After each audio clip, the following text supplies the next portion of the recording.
இறங்கு.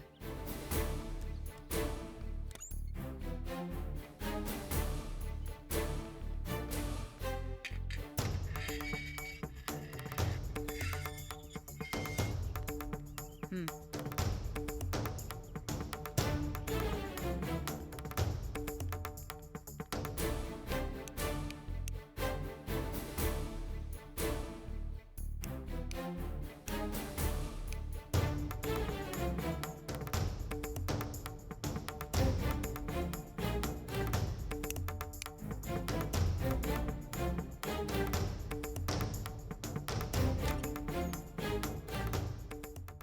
S.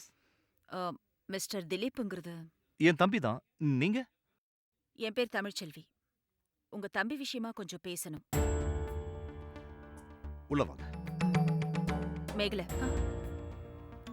Doctor. நீ அந்த திட்டுல உட்காந்துட்டு இரு. நான் பேசிட்டு கூப்பிடுறேன். Okay doctor.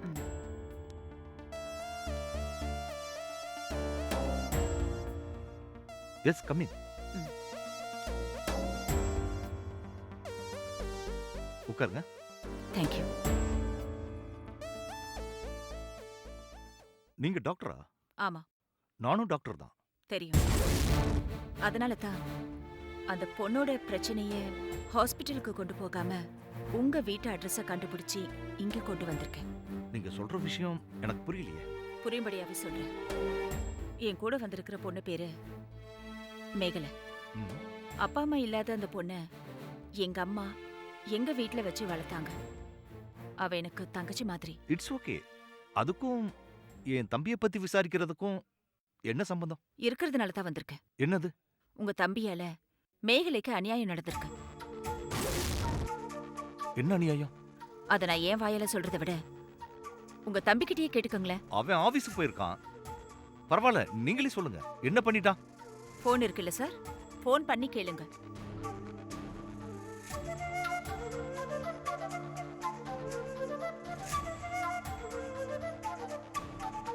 ஸ்பீக்கர் ஆன் பண்ணா நானும் கேட்டுக்குவேன்.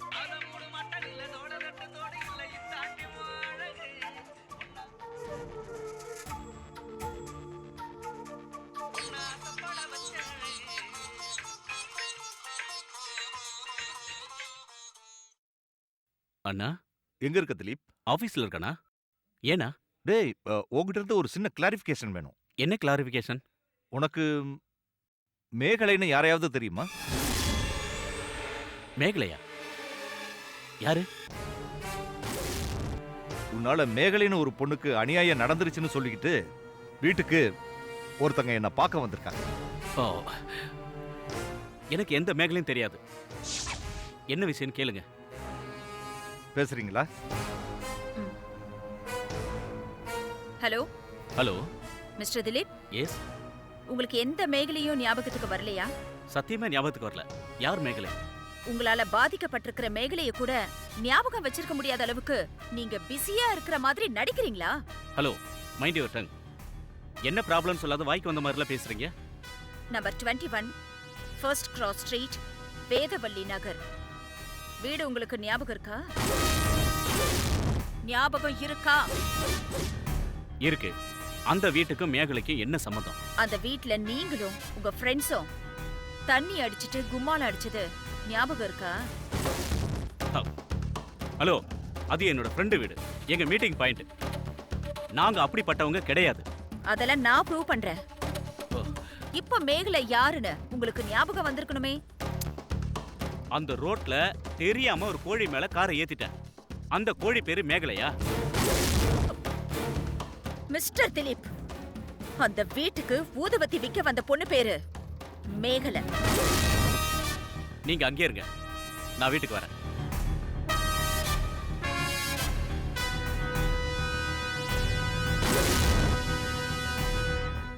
சரி, மேகலையை என்ன பண்ணா?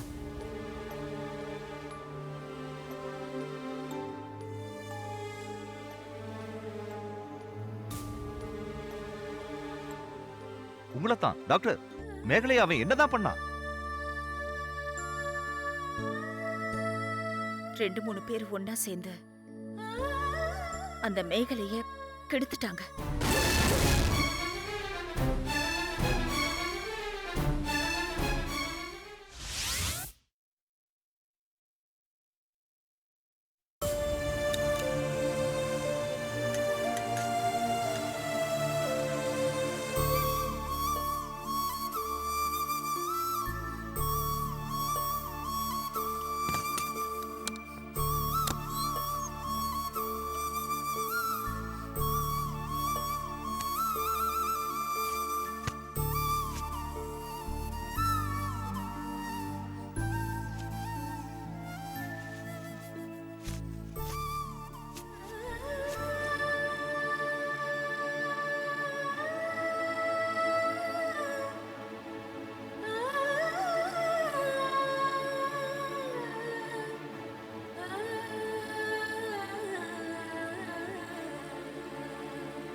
Hello hello Prasad, master.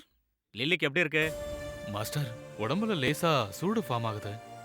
ம், மத்தபடி உடம்பு அப்படியே தான் இருக்கு மாஸ்டர். அப்படியா? டாக்டர்ஸ் என்ன சொல்றாங்க? பயப்படுறதுக்கு ஒன்றும் இல்லை. She is all right. பாத்ரூம்ல வழுக்கி விழுந்ததால பின் தலையில அடிபட்டிருக்கு. அதனால கோமா ஸ்டேஜில் இருக்கான்னு டாக்டர் சொல்றாங்க. அப்படியெல்லாம் கூட ஆகுமா? பாத்ரூம்ல வழுக்கி விழுந்தப்போ மூளையில் அடிபட்டு மூளை டேமேஜ் ஆயிடுச்சுன்னு ஸ்கேன் ரிப்போர்ட் சொல்லுது. எந்த ஹாஸ்பிட்டல்ல இருக்கீங்க? ஹாஸ்பிட்டல் இல்ல, வீட்ல தான். வீட்டுக்கு நான் காலையில வந்தனே, அங்க இல்லையா நீ? நம்ம வீட்ல இல்ல, டாக்டர் ஜெகன்னு ஒருத்தர் வீட்ல இருக்கேன். ஏன் அவர் வீட்ல? சிங்கப்பூர்ல இருக்கிற ஸ்பெஷல் டாக்டர் ஒருத்தர் வேலை விஷயமா சென்னைக்கு வந்திருக்காராம்.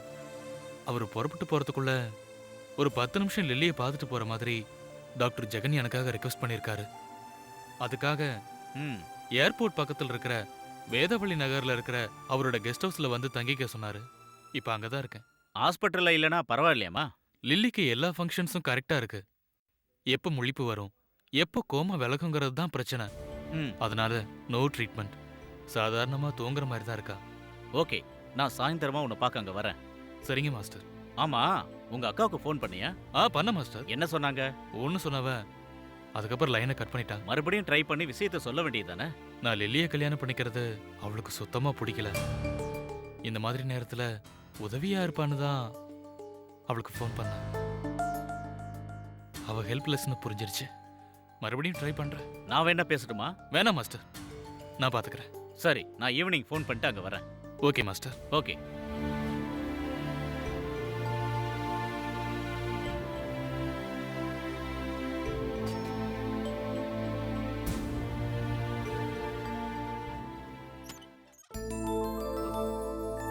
ஹாய் பிரசாத்.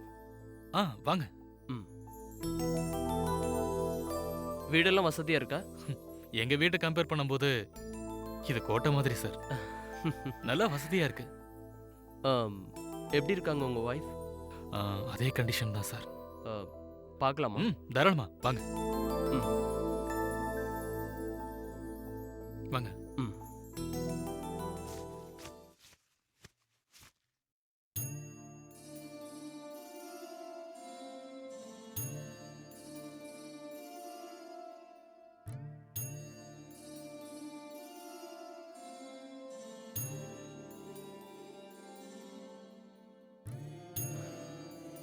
நான் சொன்ன மாதிரி 1 மணி நேரத்துக்கு ஒரு முறை ஒத்தடம் கொடுக்குறீங்களா? கொடுத்துக்கிட்டு இருக்கேன் டாக்டர். டெம்பரேச்சர் செக் பண்றதுக்கு ஒரு நர்ஸை வேணா அப்பாயிண்ட் பண்ணட்டுமா? உங்க இஷ்டம் டாக்டர். டாக்டர் பாஸ்கர் செக் பண்ணதுக்கு அப்புறமா நாம என்னன்னு முடிவு பண்ணிக்கலாம். ஓகேயா? Okay doctor. நீங்க டிஃபன் சாப்பிட்டீங்களா? இன்னும் இல்லை டாக்டர். நான் பாத்துக்கிறேன், நீங்க போய் சாப்பிட்டு வந்துருங்க. Okay doctor. டாக்டர் பாஸ்கர் அதுக்குள்ள வந்துட்டாருன்னா கஷ்டமாயிடாதா?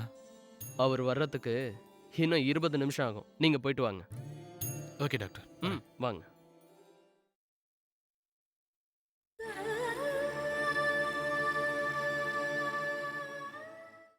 மச்சான், எங்க இருக்க? அருமையான விஷயம் ஒண்ணு இருக்கு. நானும் பாஸ்கரும் ஷேர் பண்றோம். நீ வரியா? சீக்கிரம் வா.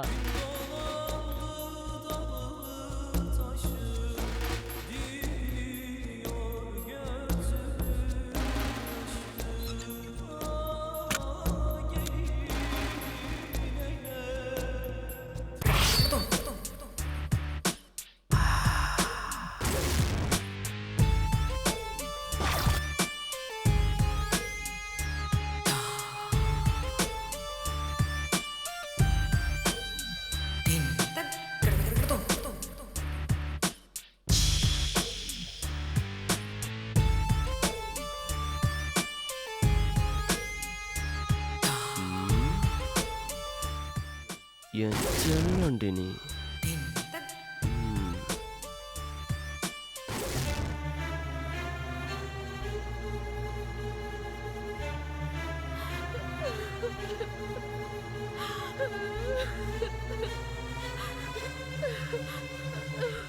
அப்படின்னா இவ சொல்ற செப்டம்பர் 2ஆம் தேதி நீங்க வேதவள்ளி நகர்ல இருக்கிற உங்க ஃப்ரெண்டு வீட்டுக்கு போகலன்னு சொல்றீங்களா?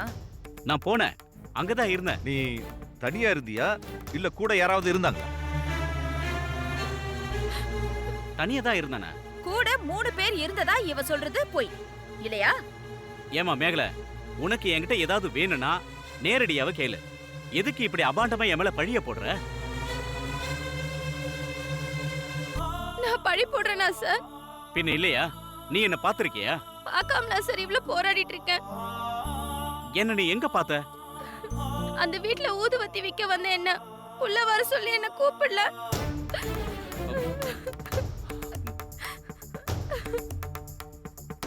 உள்ள மேடம் இருக்காங்க, போய் பாருன்னு என்ன உள்ள அனுப்பல. எந்த ஸ்கூல்லமா நீ நடிப்பை கத்துக்கிட்ட? ஆ? அனாவசியமான பேச்செல்லாம் வேணாம் மிஸ்டர் திலீப். உங்க யார்கிட்டயும் நடிக்க வேண்டிய அவசியம் இவளுக்கு இல்ல.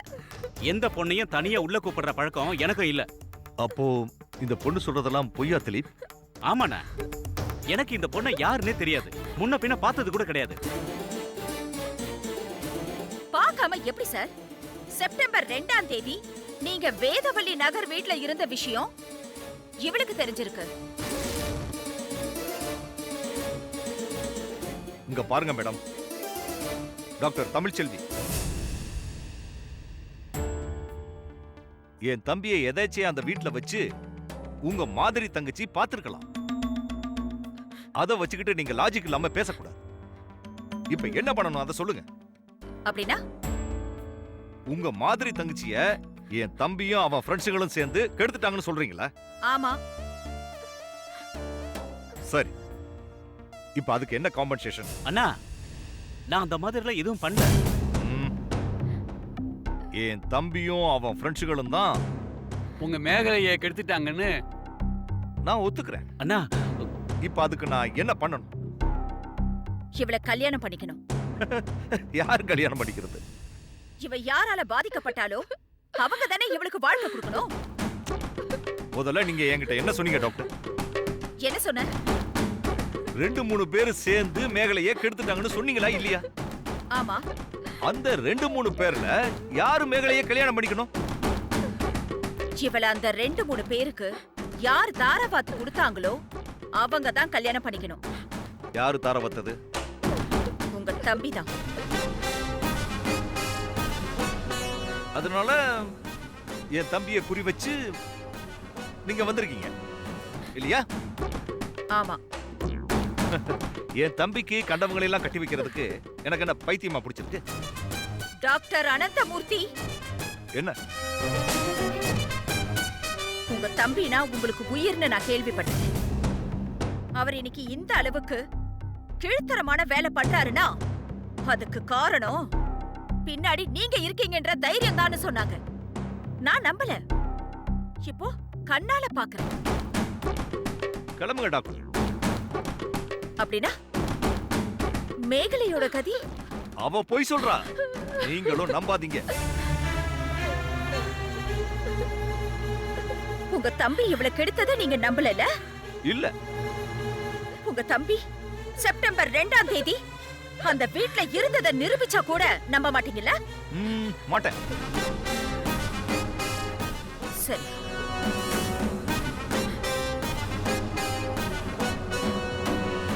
மேகல, நீ வா.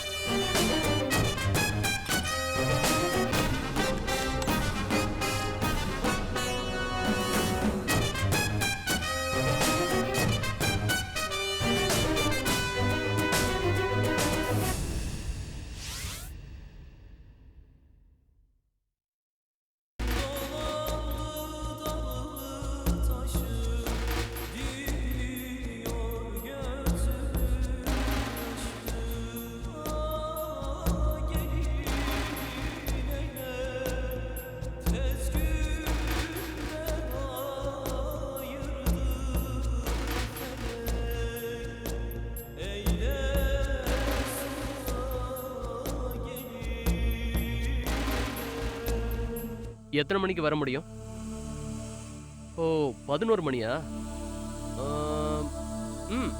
சரி வா, நோ ப்ராப்ளம். பாஸ் வந்துட்டாரு. ஓகே.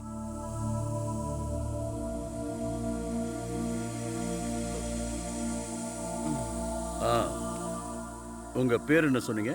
பிரசாத் சார். என்ன வேலை பார்க்குறீங்க? டௌபா ஃபினான்சிங் கார்பரேஷன்ல கிளர்க்கா இருக்கேன் சார். உங்களுக்கு கல்யாணமாகி எத்தனை வருஷம் ஆகுது? 1 வருஷம் ஆகுது. உங்க மனைவிக்கு உடம்புல வேற ஏதாவது கோளாறு இருக்கா? அப்படின்னா தலைவலி, பிபி, சுகர் அந்த மாதிரி ஏதாவது? அந்த மாதிரிலாம் எதுவும் இல்லை சார். பிரசாத், அந்த ரிப்போர்ட் எங்க? இதுல இருக்கு. It's okay. எப்படி மயங்கி விழுந்தாங்க? தெரியல டாக்டர். நான் ஆஃபீஸில் இருந்தப்போ ம். எங்கள் வீட்டு தெருவில் இருக்கிற ஸ்கூல் மாஸ்டர் எனக்கு ஃபோன் பண்ணாரு. ஆ. சீட்டு பணம் கலெக்ட் பண்ணுறதுக்காக வீட்டுக்கு போயிருந்தேன். ம். உங்கள் மிஸ்ஸஸ் பாத்ரூமில் மயங்கி விழுந்திருக்காங்கன்னாரு. குளிக்க போனவங்க தவறி விழுந்துட்டாங்களா? இல்லை வீடு தொடச்சிட்டு இருந்திருக்கா. ம். பாத்ரூமில் பக்கெட்டில் தண்ணியை மாற்றி பிடிக்க போனவ கால் தவறி விழுந்துட்ட மாதிரி தெரியுது. அதுக்கப்புறம் நம்ம ஹாஸ்பிட்டலுக்கு கொண்டு வந்தாங்க. டாக்டர் அல்ஃபோன்ஸ் பார்த்துட்டு ஹெட் ஸ்கேன் எடுக்க சொன்னாரு. ஸ்கேன் எடுத்து பார்த்ததுல பின் தலையில பலமா அடிபட்டிருக்குன்னு கண்டுபிடிச்சோம். ம்ஹும். அதுக்கப்புறம் தான் ம். பிரெயின்ல சம்திங் ஸ்ட்ரக் ஆயிருக்குன்னு கண்டுபிடிச்சோம். ம். அதுக்கு பின்னாடி தான் நான் பேஷண்டோட போட்டோவையும் ரிப்போர்ட்ஸையும் நான் மெயிலில் அனுப்பிச்சேன். சின்ன வயசா இருக்காங்க. இவங்க ப்ராப்ளத்தை சால்வ் பண்ணலான்னு தான் சென்னை வரும்போது பார்க்குறேன்னு சொன்னேன். நீங்க பேஷண்ட் பார்க்க ஈஸியா இருக்கணும்னு தான் இந்த கெஸ்ட் ஹவுஸ்ல இவரை தங்கிக்க சொன்னேன். ம். உங்க வீடு தூரமா? இங்கிருந்து 20 கிலோமீட்டர் இருக்கும் டாக்டர். ஓஹோ, அப்படியா? ஆமாம் சார். அதனால தான் பிரெயின் ட்ரீட்மெண்ட்டுக்கு ஹாஸ்பிட்டலுக்கு போகும்போது போகலாம், அது வரைக்கும் பெட் சார்ஜுக்கு எதுக்கு பணத்தை வேஸ்டா செலவு பண்ணணும்னு தான் இங்கேயே தங்க சொன்னேன். இவங்க மனைவிக்கு பிரைன் ட்ரீட்மெண்ட் கூட தேவையில்லை.